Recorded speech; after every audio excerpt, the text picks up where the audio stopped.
오늘은 10강 10번째 강의입니다. 예술의 원리로서 질서와 파괴의 변증법, 니체의 비극의 탄생 일기라고 제목을 정했습니다. 일단 차례차례 살펴보면 예술의 원리를 안다는 거 제일 중요한 것 같습니다. 제가 군대 생활할 때 취사병으로 생활했는데 취사병이 해야 할 일은 밥을 짓는 거고, 밥을 짓는 데 커다란 기계가 있었고 그 기계를 사용하는 방법을 알아야 밥을 잘 지을 수가 있었습니다. 마찬가지로 예술에도 원리라는 게 있는데 그 원리를 잘 알면은 예술을 창조하는데 어려움이 없을 것 같습니다. 즉 예술을 한자어로 한다면 또 미학이라는 말도 있는데, 미학, 각 철학자마다 미학이 따로 있습니다. 칸트의 미학도 있고 헤겔의 미학도 있고 쇼펜하우어의 미학도 있고 니체의 미학도 있고. 그렇다면 니체의 미학은 뭘까라고 고민을 해본다면 니체의 미학의 주인공은 삶, 즉 사람, 즉 인간이라는 대명제가 들어서 있습니다. 그리고 이 원리로서 두 개의 힘이 서로 각축을 벌이고 있는데 그것이 바로 질서와 파괴라는 개념입니다. 한쪽은 질서를 잡으려고 하고 한쪽은 질서를 무너뜨리려고 하고, 하나는 세우려고 하고 하나는 파괴하려고 하는 이러한 움직임. 예를 들어서 태극에는 음의 힘이 있고 양의 힘이 있습니다. 음양이 서로 각축을 벌이는 장, 그 장을 두고 우리는 태극이라고 말합니다. 마찬가지입니다. 니체의 미학도 이 두 개의 힘이 서로 각축을 벌이는 현장이라고 보면 됩니다. 제가 번역한 이 사람을 보라 라는 책의 마지막 구절이 뭔지 한번 들려드리겠습니다. 니체가 이 사람을 보라 라고 한 책의 마지막 구절입니다. 나를 이해했는가? 디오니소스 때 십자가에 못 박힌 자. 이 짧은 수수께끼 같은 이 문장, 니체는 미쳐가기 바로 직전에, 아마 하루 이틀 전에 이 글이 완성된 것으로 예상이 됩니다. 그 미치기 바로 직전에 우리 후손들에게 던진 질문이었습니다. 나를 이해했는가? 이놈들아, 나를 이해했는가? 나라는 존재는 디오니소스 대 십자가에 못 박힌 자야 라고 말한 것입니다. 이것을 선배들은 많이 오해를 했던 것 같습니다. 니체가 끊임없이 디오니소스를 주장하다 보니 니체는 디오니소스가 된 거고 나는 끊임없이 예수와 싸운 것이라고 그렇게 해석을 할 때가 많았습니다. 아주 배타적으로 난 네가 싫어 이렇게 얘기한 것 같습니다. 아닙니다.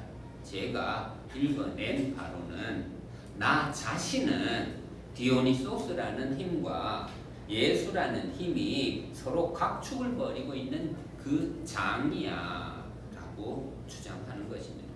나를 이해했는가?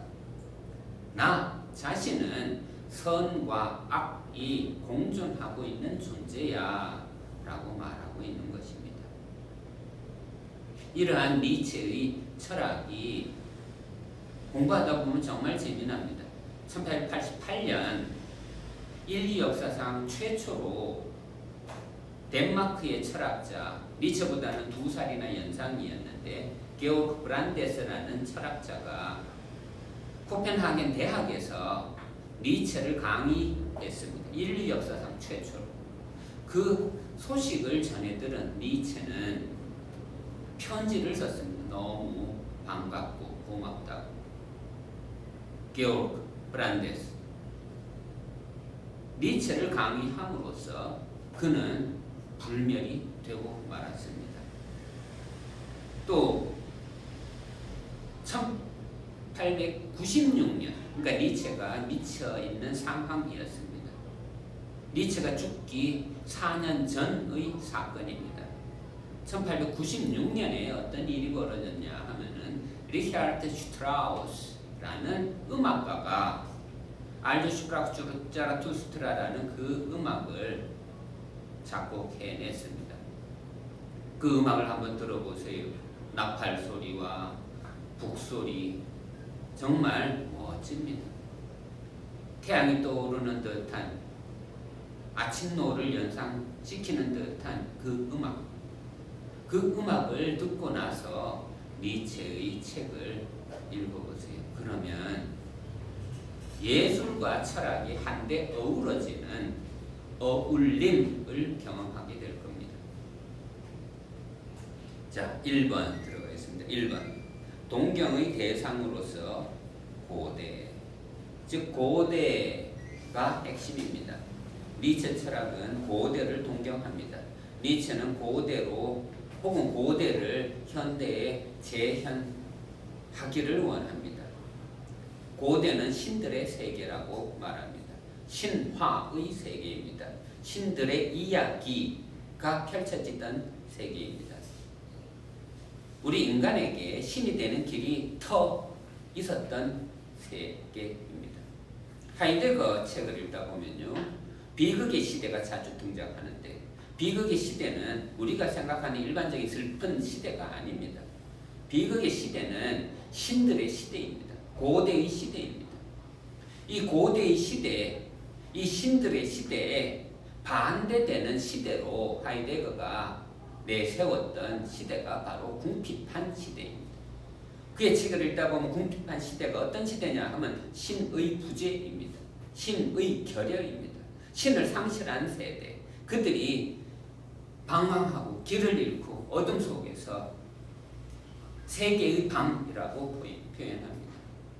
그러한 세계의 밤 속에서 어둠 속에서 슬프게 이렇게 궁핍하게 이렇게 가난하게 살아가는 삶, 그것을 어떻게 극복할까라고 고민하다가 떠올린 게 바로 비극의 시대입니다. 비극의 시대를 어떻게 우리가 이해를 할까?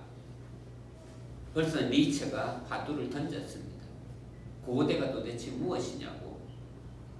저도 유럽에서 여행할 때 고대라는 도시로 들어가면 참 신기했습니다. 로마니 뭐니 막 돌아다니면 공통점이 하나 있습니다. 뭐냐 하면 도로 한가운데 분수대가 있고 그 분수대는 홀딱 벗은 남녀가 있더라고요. 나에게는 낯설었습니다. 그게. 왜 낯설었냐? 예를 들어서 우리가 세종대왕 홀딱 벗겨놓고 앉혀놓으면 그걸 우리가 세종대왕이라고 인정할까? 아니면 당군 신하라고 조각을 해놨는데 홀딱 벗겨놓고 세워놓으면 우리가 그것을 당군이라고 인정할까? 아니면 이순신 장군이라고 동상을 만들어 놓았는데 그것을 홀딱 벗겨놓고 짝다리 짚고 있게 하면은 우리는 그걸 인정할까? 우리는 인정 못합니다.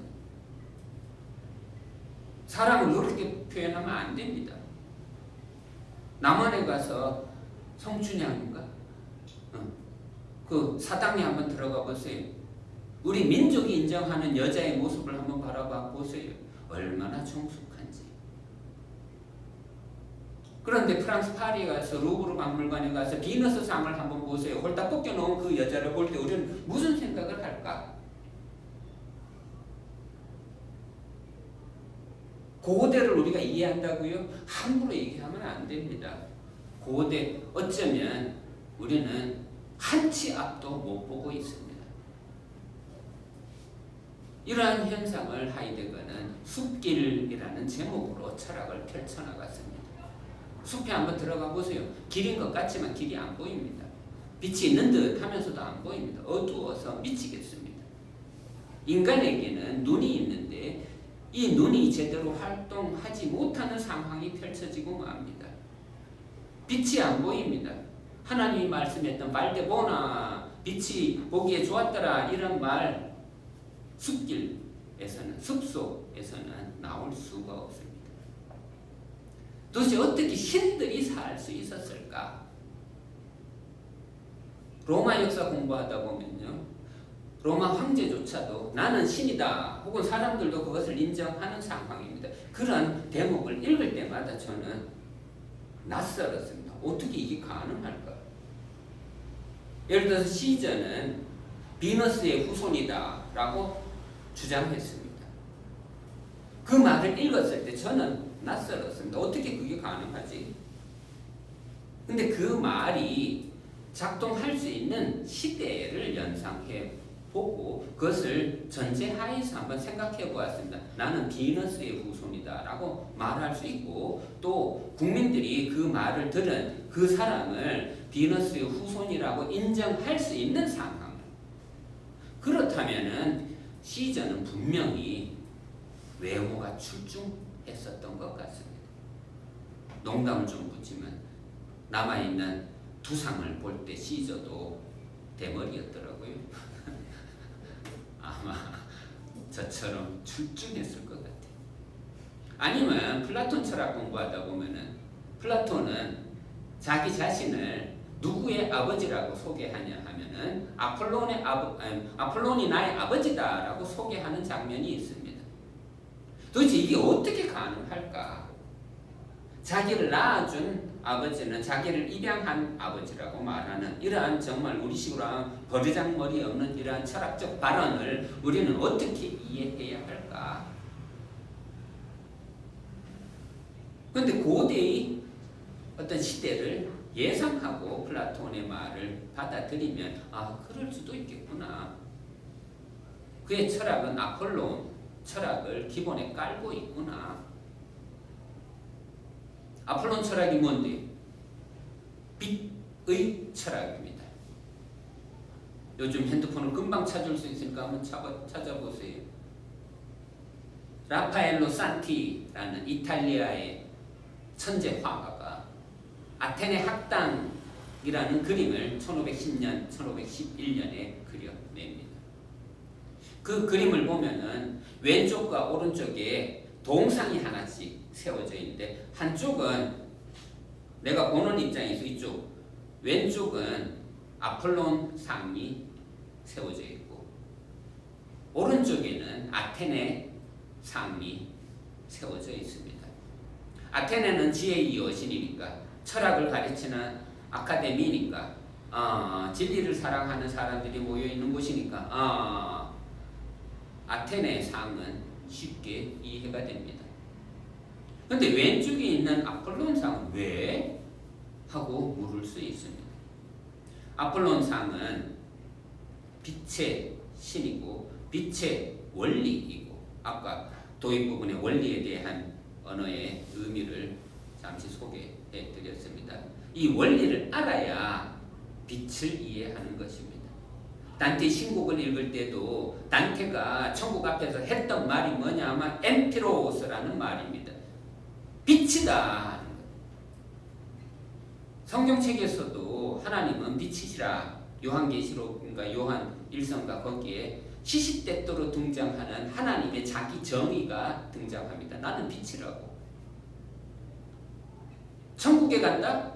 그 말은 빛 속으로 들어간다는 거고, 빛 속에 들어가면은 3차원이 안 보입니다. 그냥 빛 속에 들어가는 것이니까. 어떤 현상이 벌어질까요? 어둠이 있어야 음양이 보일 거고, 음양이 보여야 우리가 보는 이러한 일상이 눈에 들어올 텐데, 빛 밖에 없는 그러한 천국으로 들어가면 어떤 현상이 벌어질까? 단테는 그것을 소설의 형식으로 정말 잘 설명해 놓았습니다. 천국에 들어가면은 전혀 다른 세상이 펼쳐질 겁니다. 우리 이성으로는 도저히 쫓아갈 수 없는 상황이 펼쳐지고 말 것입니다. 하지만 그런 것들은 전부 다 중세의 교리가 만들어낸 세계상이고, 고대는 중세가 등장하기 전의 세계입니다. 우리 현대는 중세의 그늘에 있다 보니 고대를 예상하기가 혹은 예감하기가 정말 힘듭니다.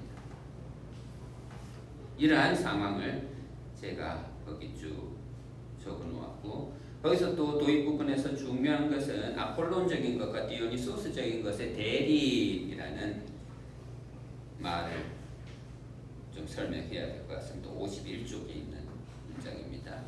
아폴론적인 것은 뭐냐 하면은 빛적인 것, 빛의 속성의 원리를 설명합니다. 빛이 등장하면 뭘까요? 보입니다. 보이면 우리는 뭘까요? 행복합니다. 사형수도 눈을 가리는 행위는 두려움을 극단화시키는 행위입니다. 극장 안에 들어가면, 암흑 속에 들어가면 우리는 엉거주춤하고 손을 더듬이처럼 작용할 수밖에 없습니다. 두려움이 극대화되는 상황입니다. 아폴로는 희망의 원리입니다. 아폴로는 가르칩니다. 아폴로 신전에 가면 세 개의 문장이 있었다고 합니다. 너 자신을 알라, 절제하라, 빚지지 말라. 현대인에게 들려주고 싶은 말은 세 번째입니다. 빚지지 말라. 돈 좀 빌리지 마. 고대 아폴론 신도 벌써 돈의 위력을 깨닫고 그런 소리를 했던 것 같습니다. 아폴로, 너 자신을 알라. 이 말을 소크라테스가 자기 철학으로 승화시켰고, 시시때때로 너 자신을 알라라고 진선미 이미 있음의 원리를 설명했습니다.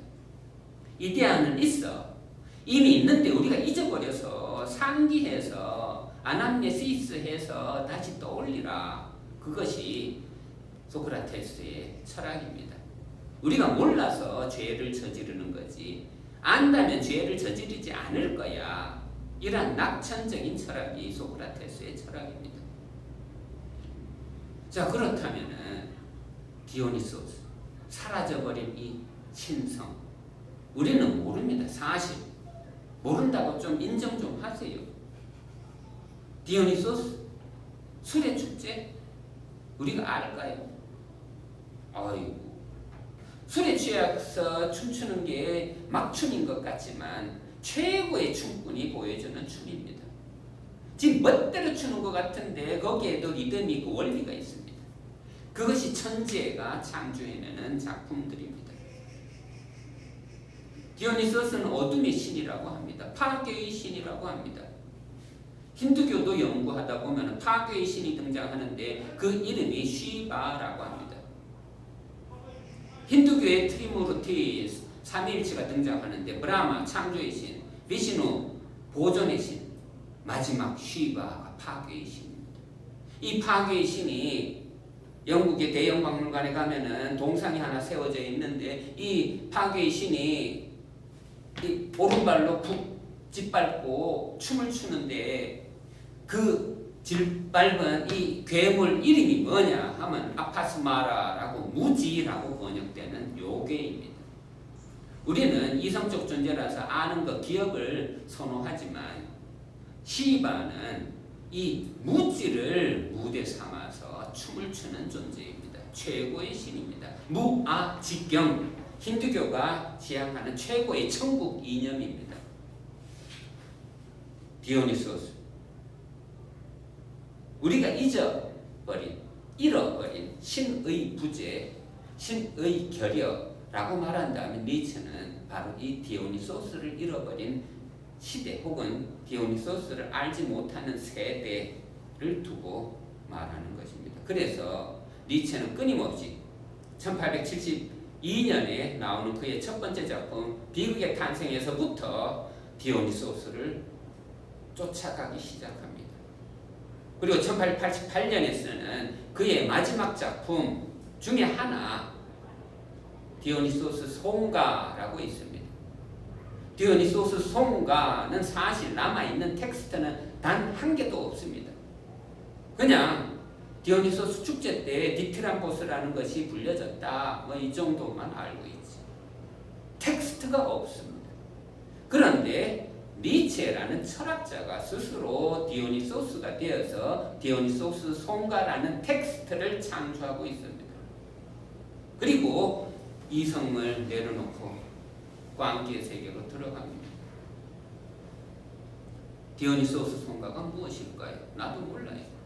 여러분 스스로 한번 읽어보세요.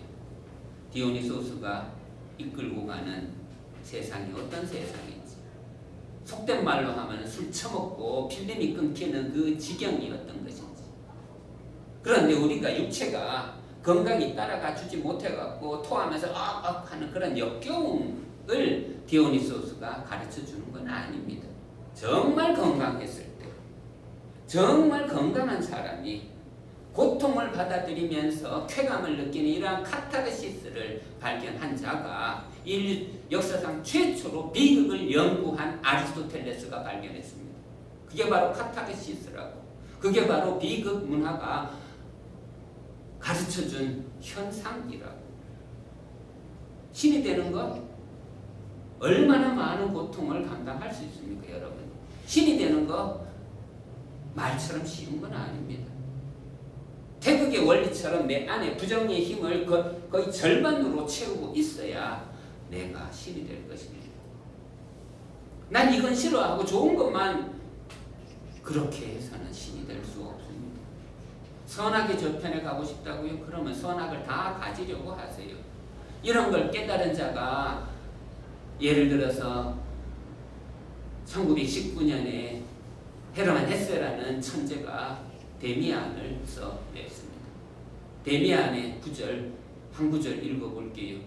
새는 알에서 나오려 한다. 알은 세계이다. 태어나려 하는 자는 하나의 세계를 깨뜨려야 한다.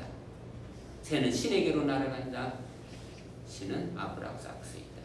신이 되고 싶으세요? 그럼 첫 번째 과제는 하나의 세계부터 깨뜨리세요. 하나의 세계는 비유입니다. 내가 생각하고 있는 어떤 선입견입니다. 그런 거 다 깨버리세요. 그게 첫 출발이에요. 2번으로 들어가겠습니다. 우리 텍스트는 53쪽. 꿈의 해석. 아폴로 신전은 신탁이 이루어졌던 곳입니다. 신탁이 뭡니까? 동쪽으로 가라, 서쪽으로 가라, 전쟁하라 마라, 이런 말이 떨어지는 곳입니다. 신탁이 떨어집니다. 신탁은 해석이 가능한 언어입니다.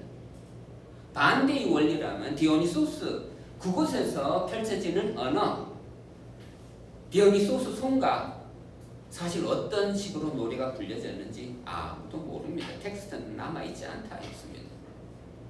술에 취한 정령이 불러대는 그 노래, 해석이 불가능했을 수도 있습니다. 카타르시스, 뭘로 설명하든 상관없습니다. 니체나 한스 작스의 직장가인의 텍스트를 인용한 것이 있어서 저도 한번 인용해 봅니다. 나의 친구여, 나의 꿈을 해석하고 기억해 두는 것, 바로 그것이 시인의 일이다. 나를 믿어라. 인간의 가장 진정한 환상은 꿈속에서 나타난다는 것을. 모든 시예술과 시작은 다름 아닌 예언적 꿈의 해석이다.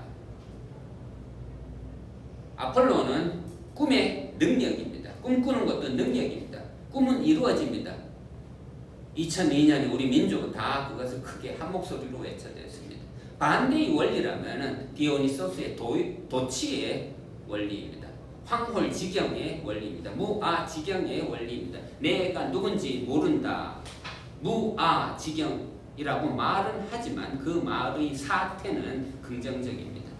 신이 되는 원리입니다. 잠시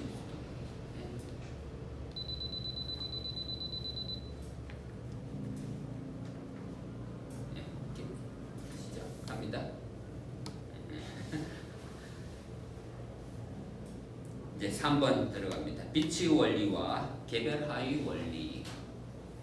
개별화의 원리는 저는 쇼펜하우어의 철학을 공부하면서 배웠습니다. 개별화의 원리가 뭐냐? 개체화의 원리도 됩니다.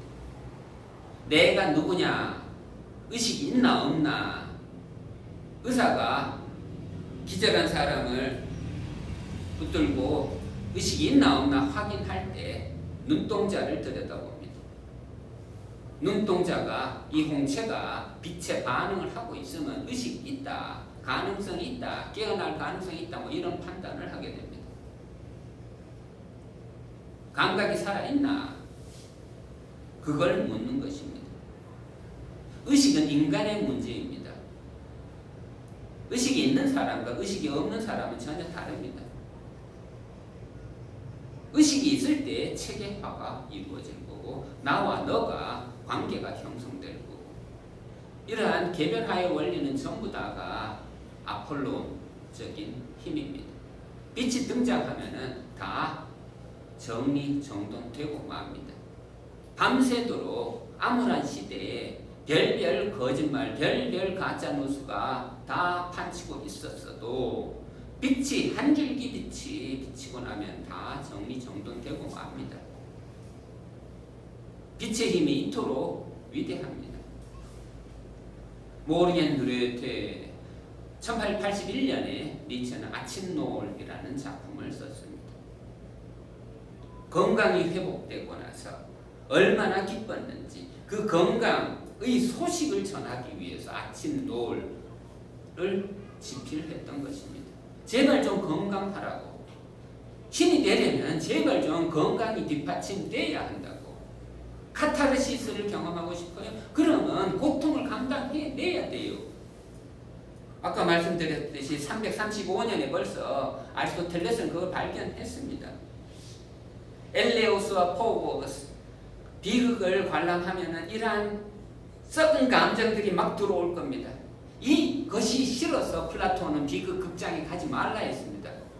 비극 공연 보지 말라 했습니다. 예술 싫다고 했습니다. 하지만 아리스토텔레스는 아니야. 인간은 정화해내는 능력이 있어. 정화하면 할수록 사람들은 강해질 테니까. 물론 아리스토텔레스 것까지는 가지 않았습니다. 그냥 정화 가능성을 얘기했던 것입니다.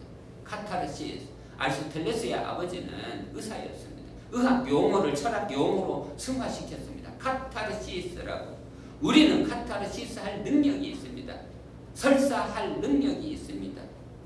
고통은 똥이라고. 더러운 똥이라고. 더러운 똥 쏟아버릴 수 있다고.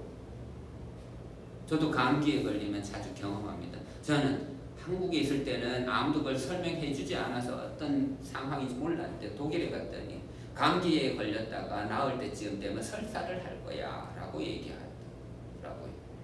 그때서야 깨달았습니다. 아, 바이러스가 나갈 때는 설사가 나온다. 시원한, 속 시원한 설사입니다. 거품통을 펑펑펑펑 쏟아내면서 바이러스를 다 쏟아냅니다. 그러면서 건강이 되돌아옵니다. 빛의 원리 좋은 것입니다. 개별화의 원리 좋은 것입니다. 아까 아폴론의 원리, 아폴로 신전에 가면 너 자신을 알라. 구노티세아톤 그리스어로. 너 자신을 알라. 라틴어로 노스테테 입수. 뭐라고 하든 상관없습니다. 그냥 외워두세요. 너 자신을 알라. 아폴론이 한 말입니다. 그것을 소크라테스가 철학적으로 응용했던 것입니다.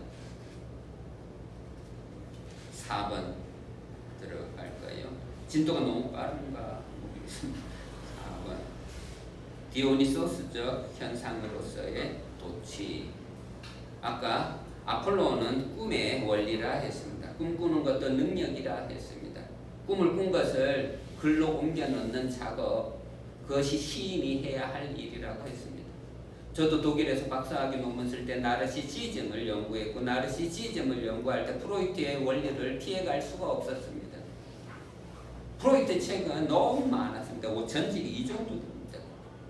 그렇다고 해서 이거 다 훑어보지 않고 박사학위 논문 쓰는 것도 또 예의가 아닌 것 같아서 정말 죽으라 하고 읽어댔습니다. 그때 어느 순간 지금도 기억나는데 꿈에 나타났습니다. 프로이트가 꿈에 나타나서 이건 이거야 저건 저거야 하고 그때 피곤해 죽겠는데 예를 들어서 이렇게 생각해 보세요. 새벽 5시까지 책상에 앉아 있다가 누웠는데 잠시 얼마나 잠을 잤는지 모르는데 한 6시쯤 돼서 꿈을 꾸다가 깨었습니다. 이것을 적어놓지 않으면 잃어버릴 것 같아서 정말 힘든데 그 몸을 세워서 책상에 앉혀갖고 꿈꾼 내용을 받아 적고 있었습니다. 눈도 제대로 떠지지 않은 상태에서 손에 힘은 하나도 없는데 그냥 막 생각나는 대로 막 적었습니다. 이것이 바로 아폴로온의 원리입니다. 뭔가 받아쓰게 하고 뭔가 해석이 가능하게 하는 그런 언어들, 예감들. 아폴론의 후예 중에 하나가 오르페우스인데, 오르페우스가 어떻게 죽었나? 그것은 디오니소스 추종자들한테 찢김을 당해서 죽었습니다. 오르페우스. 아폴론의 친구들, 여자친구들, 뮤즈들과 함께 노는 그런 그림이 인터넷상에 많이 떠돌아다닐 겁니다. 한번 뒤져보세요. 오르페우스가 어떤 식으로 놀았는지, 또 어떤 식으로 죽어가는지. 디오니소스의 원리는 찢어버립니다. 해석 가능한 거 다 파괴시켜버립니다. 시바, 파괴의 신이라 했습니다. 파괴할 때 오히려 기쁨이 넘치는 그런 신입니다. 파괴. 사실 이 파괴의 힘을 공부할 때마다 소름이 끼칩니다. 왜냐하면 내가 내 자신을 파괴할 준비가 되었는가? 준비도 안 된 사람이 니체 공부하면 정말 정신줄 놓을 수가 있습니다. 정말 쓸데없이 미칠 수가 있습니다. 그런 광기를 니체가 원한 것은 아닙니다. 통제하에 아까 얘기했듯이 정말 지랄 발광하는 것 같은데도 자세히 들여다보면 거기에 리듬이 있고 원리가 있다. 그것이 바로 천재의 작품이라 했습니다. 통제하에 있어야 합니다. 사랑은 광기가 없으면 불가능합니다. 하지만 이성 속에는 언제나 선이 분명해야 합니다. 이성과 비이성을 넘나들 수 있는 자, 그 자가 초인인 것입니다. 자라투스트라는 이렇게 말했다 읽다 보면은 이렇게 이성과 비이성을 넘나드는 장면이 수차례 등장합니다. 예를 들어서 배에서 이렇게 잠자고 있는데, 꿈꾸고 있는데 다른 사람들이 하는, 뱃사람들이 하는 말들이 들어옵니다. 하지만 나는 깨어나고 싶지 않습니다. 나를 함부로 깨우지 않았으면 좋겠습니다. 이런 말을 하는 장면이 있습니다. 비성과 이성 사이, 비현실과 현실 사이를 그 어떤 경계 지점에서 생각을 하고 있는 그 상황, 그것이 초인이 해야 할 일입니다. 우리가 생각하니 예를 들어서 명상의 대가들, 달마대에서는 9년 동안 소림사에서 명상하다가 깨달았다고 합니다. 시타르타는 6년 동안 보리수 나무 아래서 명상하다가 깨달았다고 합니다. 명상 6년 동안, 9년 동안 그렇게 할 수 있나요? 템플스테이 한번 가보세요. 1박 2일 해보세요.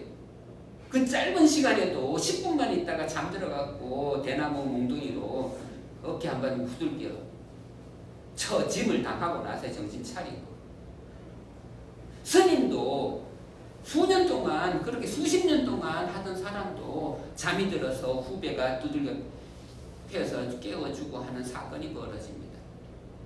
하지만 정말 성일이라고 말할 수 있는 최고의 명상의 대가들은 이 잠듦과 깨어있음 그 사이, 그 경계 지점에서 6년 동안, 9년 동안 견뎌냅니다. 그 정도 돼야 카타르시스가 뭔지, 쾌감이 뭔지, 무아지경이 뭔지, 물아일체가 뭔지, 하나님과 함께함. 그리스 시대에도 그런 언어가 있었습니다. 임마누엘이라고 기독교인들만 그 독점할 수 있는 개념이 아닙니다. 그리스인들도 파로시아라는 말을 했습니다. 뒤져보면 신과 함께라는 뜻입니다. 신과 함께 하는 게 어떤 느낌인지, 어떤 감정인지, 어떤 인식인지, 우리가 깨달았다라고 말할 때 무슨 생각을 하게 되는지. 다시 디오니소스는 도치의 원리입니다. 도치는 이성을 내려놓음과 동시에 비이성을 받아들임과 동시에 나 자신을 포기하는 게 아니라 나 자신을 오히려 더 굳건하게 세워주는 그 힘. 자기 자신을 절망 앞에 세워두지만 그 절망 때문에 내가 무너지지는 않는다는 그 힘. 디오니소스가 있기에 우리는 창조할 수 있습니다. 창조하려면 일단 파괴해야 하고 선배가 만들어 놓은 거 하나부터 열까지 다 버릴 줄 알아야 합니다. 그래야 창조의 길을 걷습니다. 선배가 해놓은 거 조금이라도 1%라도 받아들이면 모방이 되고 그러한 예술 작품은 욕을 먹을 것입니다. 베꼈다고 훔쳤다고. 예술 작품 하니까 또 생각나는 게 많은데 아까 리차르드 슈트라우스의 음악 소개했죠. 프랑크푸르트에 1896년에 공연되었던 혹은 니체가 1866년이면 본대학에서 2학년 시절이었습니다. 2학년 시절에 1866년에 꾸르베라는 사실주의 화가가 세상의 기원이라는 그림을 그려냈습니다. 세상의 기원, 그렇게 크지 않은 그림입니다. AV 용지 한 장가 그보다 좀 더 클라나 어쨌든 그렇게 크지는 않은 그림입니다. 여성이 음부를 그려놓고 제목을 세상의 기원이라고 해놓는 그 용기. 중세적 발상으로는 세상의 기원이라면 하나님을 그려야지, 교회를 그려야지, 어디 함부로 여성의 음부를 그려놔. 하지만 그런 용기가 새 시대를 열게 했습니다. 또 로댕의 카테드랄레라는 작품도 떠오릅니다. 카테드랄레, 대성당이라는 단어입니다. 대성당이라고 이렇게 불리는 이 예술 작품을 인터넷에 한번 찾아보세요. 도대체 로댕의 대성당은 무엇을 조각으로 해놓았는지. 두 개의 손이 이렇게 돌아가고 있습니다. 이게 대성당입니다. 이게 대성당. 손을 조각해놓고 제목을 대성당이라고 했어요. 20세기 최고의 예술가가 보여주는 신의 창조의 순간을 보여주는 그러한 작품입니다. 아니면은 1880년부터 죽을 때까지 조각했던 지옥의 문을 한번 찾아보세요. 로댕의 지옥의 문. 우리는 그 중에 하나인 한 일부분인 생각하는 사람만 잘 알고 있습니다. 하지만 전체 작품 속의 하나 일부분입니다. 지옥의 문. 그 위에 생각하는 사람이 앉아 있습니다. 왜? 저는 로댕의 입장으로 한번 돌아가서 한번 생각해 보았는데 왜 천국의 문 위에 사람을 앉혀놓지 않고 왜 현대 조각가는 지옥의 문 위에, 그 불행한 문 위에 사람을 앉혀놓았을까? 좀 생각 좀 하라고. 우리 제발 천사가 되어서 하늘나라 가려고 하는 그런 생각만 하지 말고 제발 좀 이 세상이 고해라고 한단다, 고통의 바다라고 한단다, 눈물의 바다라고 한단다. 그래도 제발 좀 천국 생각하지 말고 이 세상 좀 생각해 달라. 그런 메시지가 아닐까.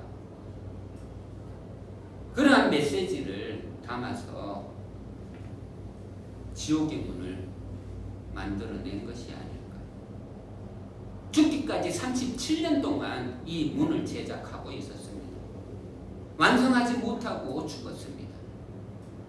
물론 완성했냐 안 했냐 이건 좀 논쟁거리입니다. 왜냐하면 로댕의 작품은 석고로 만들고 그것을 청동으로 빚어서 석고 끄집어내서 거기에 청동을 다시 때려 부어서 찍어내는 과정이기 때문에 1926년에 이 끄집어낸 이 완성된 작품이 인류의 손에 주어집니다. 그 중에 하나가 저기 삼성 미술관에 전시되어 있습니다. 저는 가끔 그걸 감상하러 갑니다. 우리나라에도 인류 역사상 최초로 꺼낸 그 9개인가 6개인가 9개 그 중에 하나가 우리 대한민국에 와 있으니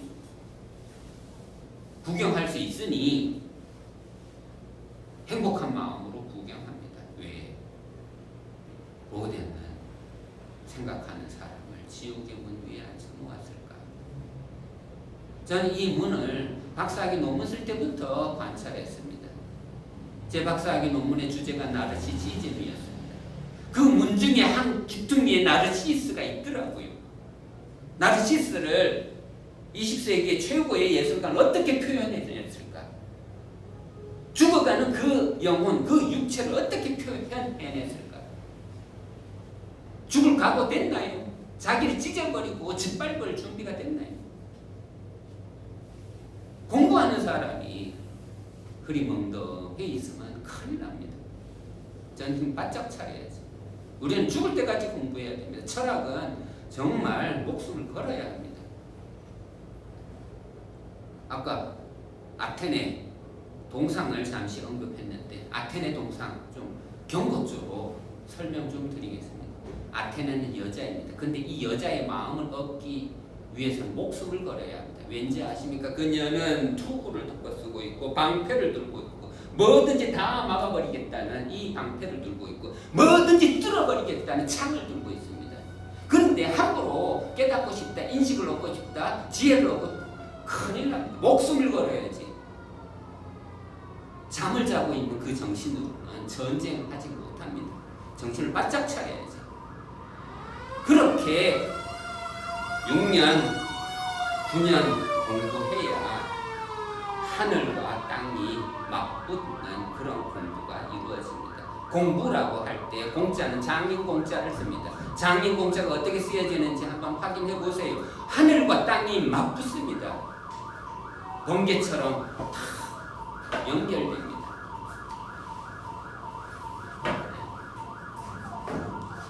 밖에 막 데모가 났네요. 역사적 현장이니까 상관없습니다. 인용 한번 읽어볼게요. 우리 제가 비계 탄생 33조 제가 인용한 거는 책서상에서 인용한 겁니다. 만약 개별화의 원리가 깨졌을 때 인간이 가장 깊은 근저로부터 즉 자연으로부터 솟구쳐 나오는 환희의 찬 황호를 이 전율과 함께 받아들인다면 우리는 디오니소스적인 것의 본질을 엿볼 수 있다. 이 본질은 자 본질 계속 쫓아오세요. 쇼펜하우어 물론 그 전부터 플라톤서부터 철학이 시작하는 그 시발점, 시원 지점부터 계속 현상과 본질이라는 이 이분법 공존하고 있습니다. 예를 들어서 우리는 몸을 갖고 생각하면서 살아야 합니다. 이 이분법 육체의 건강과 정신의 건강은 거의 동격입니다. 거의 정비례합니다. 육체가 약하면 어쩔 수 없이 약한 글이 쓰면 일단 줄넘기 1000개 정도는 쉽게 할 수 있어야 합니다. 윗몸 일으키기 1000개 정도는 할 수 있어야 합니다. 저는 윗몸 일으키기 1000개 한번 도전해봤어요. 한 1시간 걸리더라고요. 응? 여러분들도 할 수 있습니다. 도전하세요.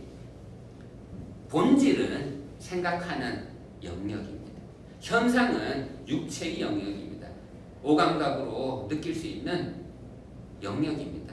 인류 역사상 최초로 오감각 이론을 연구한 자가 아리스토텔레스입니다. 아리스토텔레스는 플라톤을 연구해서 철학의 길을 걸어갔던 사람입니다. 플라톤은 항상 이데아 아나넥시스 상기하라라고 믿으면 된다, 알면 된다, 아는 자가 행복한 거야 라고 플라톤은 그렇게 가르쳤지만 알아도 안 되더라. 그게 아리스토텔레스 철학입니다. 그리고 이러한 현상의 원리를 쭉 계보를 적다 보면 쇼펜하우어를 거쳐서 니체까지 내려오게 됩니다. 20세기로 들어가면 실존주의라는 프랑스 철학까지 이어집니다. 사르트르가 이런 말을 했습니다. 실존은 본질을 앞선다 라고.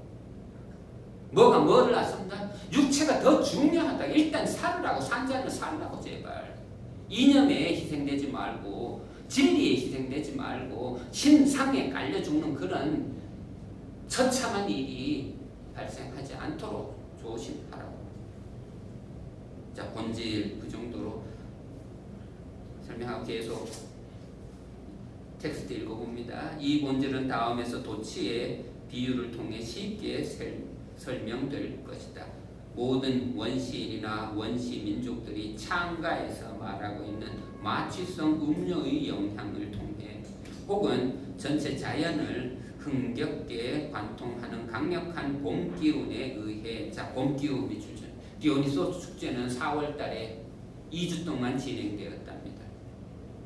4월 하면 우리 민족으로는 슬픈 시간과 연결되지만 저의 경험은 4월 19일에 반팔을 입을까 그 생각을 했던 게 아직도 기억납니다. 아직까지도 반팔 입고 안 입고 그 경계 지점이 4월 19일로 저는 기억을 하고 있습니다.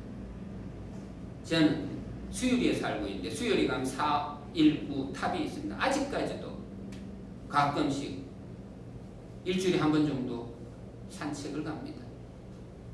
419 되면 반팔을 입을까 긴팔을 입을까. 이러한 봄 기운, 봄의 기운은 디오니소스 축제. 봄 기운에 의해 저 디오니소스적 격정이 눈뜨게 된다. 자, 눈뜨게 된다. 본다는 게 문제라는 거고, 눈을 떴는가? 예전에 한 10년 전인가 제자하고 인사동에 놀러 갔다가 그림 앞에 딱 서서 뭐가 보이니 했더니 제자가 한 말이 지금도 기억납니다. 왜 소나무가 여기 있을까요? 오히려 반문을 하는 그 현장에서 저는 이 제자는 큰 인물이 되겠구나. 지금 기자가 되어서 열심히 활동하고 있습니다. 대부분 어른들을 데리고 미술관 가서 뭐가 보입니까? 그러면 아이고 몰라요. 어려워요. 반응이 다 똑같아요. 범인들은, 보통 사람들은 다 똑같습니다. 질문하라면 질문 안 해요. 어려워서 질문 못한대요. 그런데 예를 들어서 어린이 복지 재단이 이런 데 가서 어린 아이들을 앉혀놓고 강의하면 질문 엄청나게 나옵니다. 어려워서 질문 못한다? 아니요. 질문은 어려움과는 상관없습니다. 어려우면 오히려 질문을 쏟아내야지. 호기심을 가지느냐 안 가지느냐 그게 문제일 뿐이지. 제 수면을 한 1분 잠깐만. 혹은 전체 자연을 흥겹게 관통하는 강력한 봄 기운에 의해서 디오니소스적 격정이 눈뜨게 된다.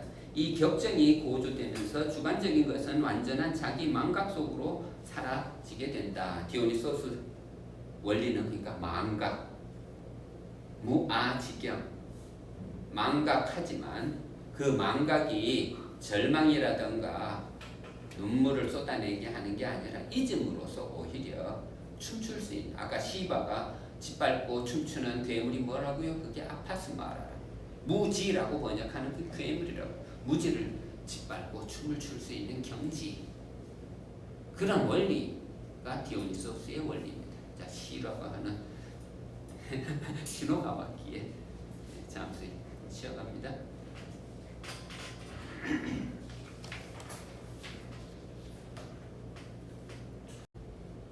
헤르만 헤세는 데미안 쓸 때 거기 카인이라는 제목으로 글을 쓰기도 했어요. 그때 헤르만 헤세가 카인을 변호하고자 하는 그 말 읽었을 때 저는 충격이었습니다. 왜냐하면 교회에서 배우기를 카인은 아벨을 죽인 나쁜 놈이라고.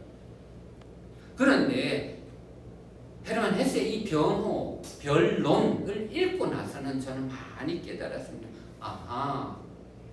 하나님이 처음부터 이렇게 제사 지내라 했으면 카인은 그렇게 제사 안 지냈을 겁니다. 그런데 결과물을 놓고 너는 제대로 제사 지냈으니 너는 상을 받고, 너는 제대로 내 뜻에 어긋나는 제사를 지냈으니 너는 잘못된 놈이야. 이러한 판단이 살인을 하게 했습니다. 전쟁의 원인은 이건 이거고 저건 저거다라고 결정하는 하나님 당신 때문입니다. 라고 말하는 정신이 악마예요. 악마. 나는 악마, 나는 데미안이야. 이러한 소리를 가르쳐준 이 상황에서 전쟁이 패배한 이 독일에게 들려주고자 하자니 헤르만 헤세는 아마 고민이 되었을 거예요. 악마의 힘, 악마의 정의를 펼친 이 책, 싱클레어로 발표할 수밖에 없었을 거예요. 이제 7, 이제 정말 마지막 들어갑니다. 아폴론적인 것과 디오니소스적인 것의 혹시나 끊고 갈게요. 또.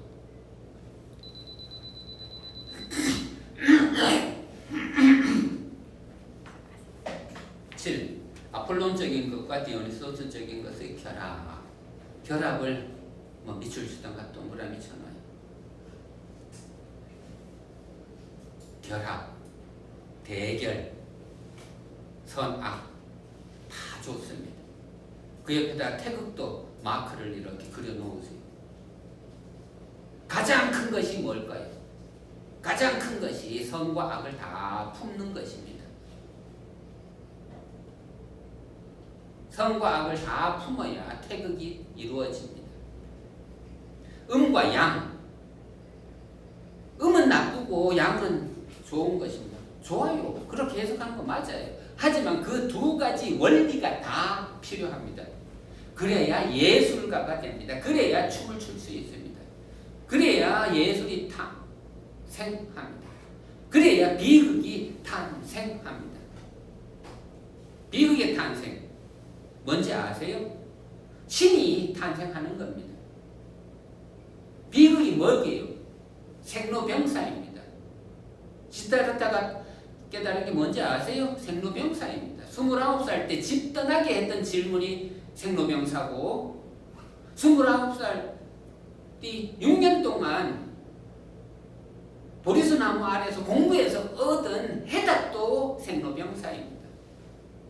뭘 깨달았게요? 생로병사를 깨달았습니다. 생로병사가 해답입니다. 하지만 깨닫지 못한 영혼에게는 생로병사 돌고 도는 악순환이네. 악순환 아닙니다.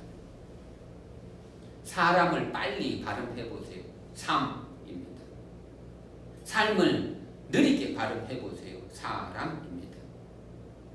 사람은 살아야 합니다. 살아야 삶이 나에게 의미를 가르쳐 줄 겁니다. 삶은 끝까지 살아야 합니다.